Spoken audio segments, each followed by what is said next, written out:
Magandang araw po sa lahat. Ako po si JR ng PoliTikalon Blog TV at sa episode na ito, we'll be watching the Anti-Duterte videos that were, the first one was actually produced and paid by Anti-Duterte and then the second one, walang nakalagay na sino ang nag-pay or sino ang nag-produce ng video na ito. Pero we'll also watch it by the same because it is also an anti-Duterte video. So we'll be watching two videos. And these are quite controversial really. Kaya nga, for some updates, nagkaroon ng TRO kaninang a few hours ago. It was released I think 3 or 2 p.m. kanina by the Taguig court at nagrant yung TRO ni Senator Cayetano. So for this video, we'll be watching these two videos. Okay? Ito ba ang gusto ninyo?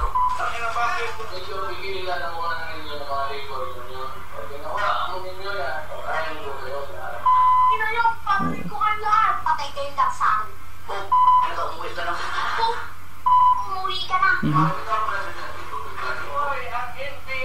Papatayin ko kayo lahat. Patay kayo lahat sa akin. Kayo ang patayin ko.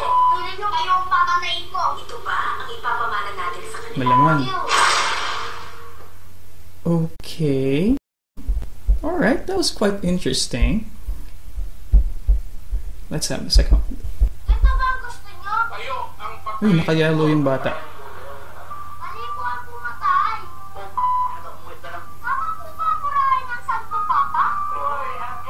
Yung yung tatane, ang tama. Ang mayor muna ang mauna. Mali po ang bastos ng babae. Oh. Ito po ba ang gusto nyo maging halimbawa para sa amin? Oh. Medyo intense. Okay, let's have the first one. Sa unang video, masasabi ko na mas intense yung unang video kasi yung mga bata nagmumura. So, if I'm not mistaken, this was only in YouTube pero hindi pa ito napapakita at palagi ko hindi na dapat ipakita pa sa major networks natin.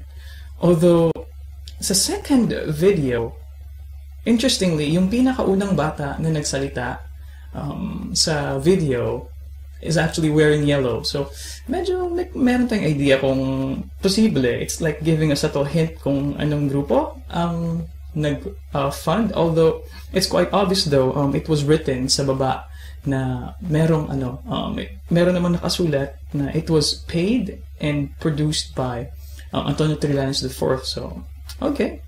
Medyo interesting yun, the fact. And also, regarding this video, I have the feeling na, obviously, it is a negative ad against Duterte. It's quite obvious.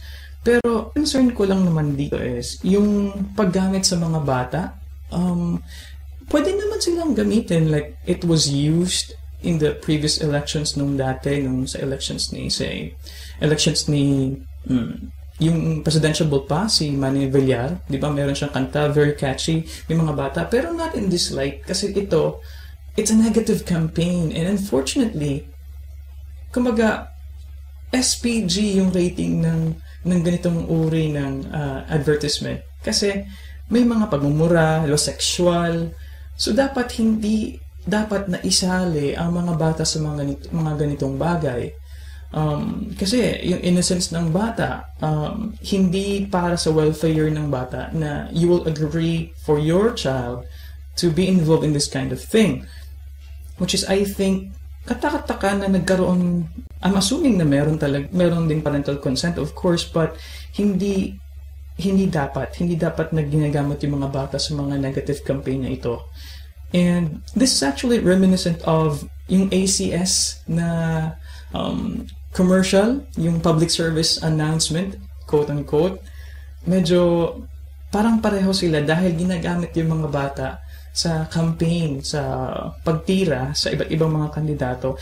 But for me, especially yung second video, ito yung pinakamalaking effect kasi ito yung panood ng marami sa television. And it was, the fact alone that it was allowed by some networks, okay, medyo nakakalungkot yun. Buti na lang, for one network though, one network clarified it, and I think it was TV5 yung TV5 ang nag-clarify, saying na hindi sila involved at hindi nila pinayagan yung ganitong uri ng video.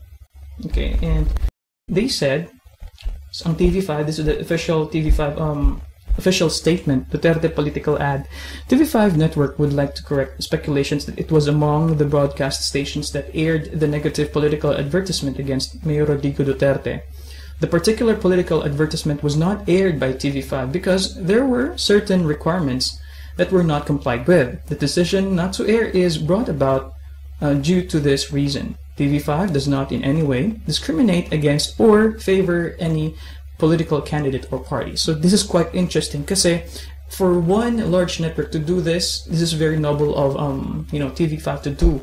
Pero of course, yung other networks na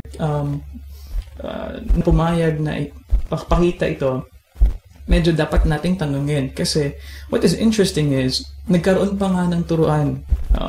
In fact, sa isang post ni Senyora Santibanez, the very popular fictional character sa Facebook, makikita natin na sa mga Twitter feed ng MTRCB at sa na-share din na link ng Philstar, makikita natin yung pagtuturuan ng dalawa.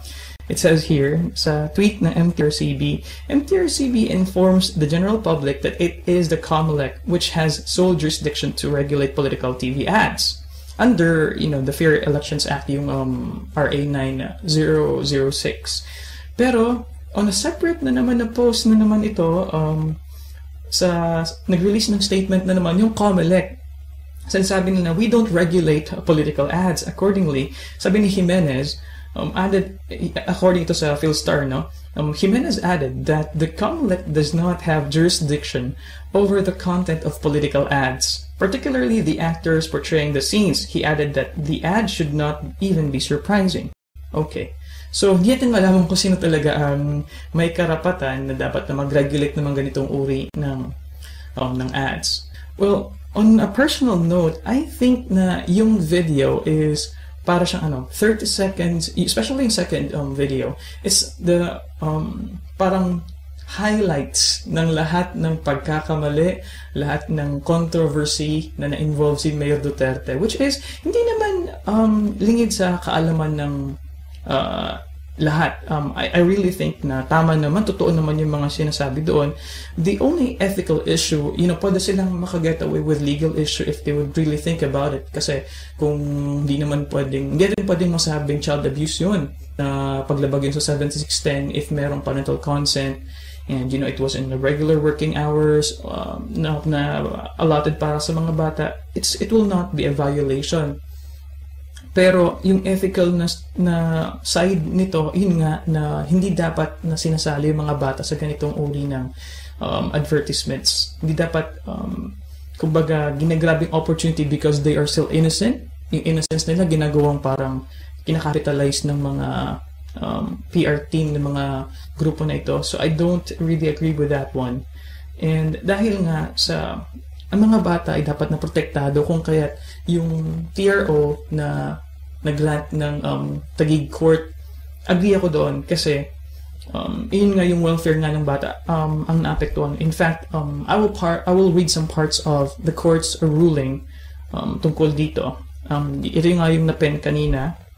So, I will read parts of the court's ruling. Sabi dito, the subject political advertisements are recorded in a compact disc, one of which was, upon verification on the internet, definitely on YouTube, and the other one indeed was already aired by the respondents. One video will readily show minors shouting expletives.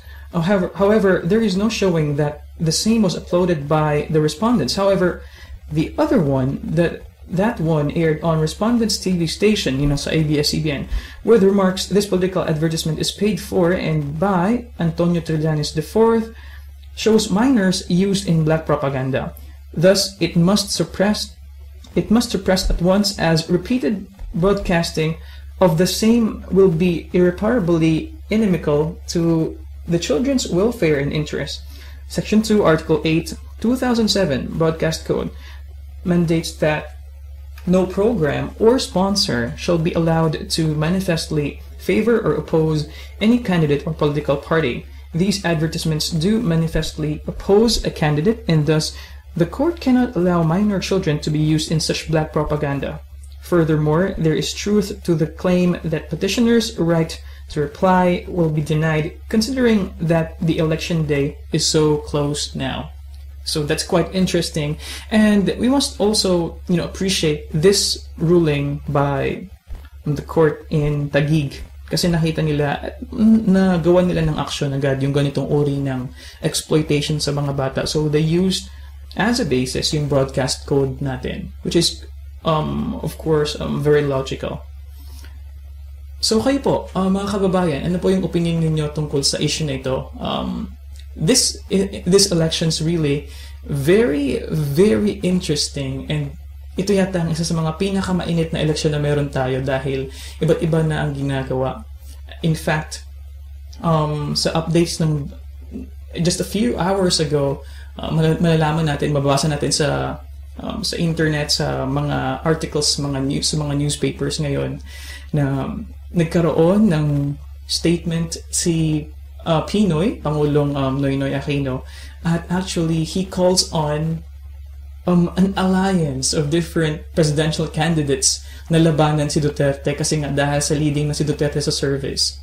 So, anong opinion natin mga kababayan? If you have your opinion, please comment. Pwede rin kayong mag-like. Huwag niyong kalimutan na ibisitahin ang ating Facebook pages at ang ating mga social media accounts na nakasulat sa description. At of course, pwede niyo pong i-share ang video na ito. Maraming salamat po at magandang araw po sa inyong lahat.